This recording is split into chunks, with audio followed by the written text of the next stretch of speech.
Si Diwata, binigyan nga ba ng kotse ni Glenda? O, kilala niyo naman si Glenda, may-ari ng Brilliant Skin. O, binigyan ba talaga siya ng kotse?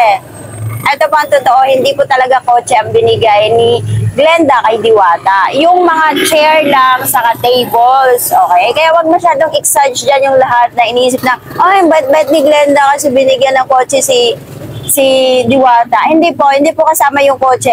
Joke lang ni Diwata, yun, nakasama yung kotse. Kayo talaga, huwag naniniwala agad kayo sa mga caption dyan na ang bait ni Glenda kasi nagbigay ng kotse, o, diba? Chair and tables lang po, saka yung mga gamit, na mga, meron din mga ibang kubyertos na binigay niya kasama doon sa chairs and tables.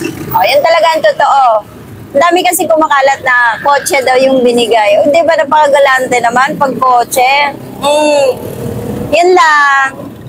Panoorin natin para maniwala kayo na hindi talaga kotse yung binigyan ni Glenda sa kanya, kundi mga gamit. Ayan, so ito na, nayo ko na yung tent at saka siyempre yung mga lamisa sa kapuan. Sinit up ko na din siya para at least maganda siya. Diba? Joke lang ni Diwata yun. Huwag yun na maagad kagatin, bes.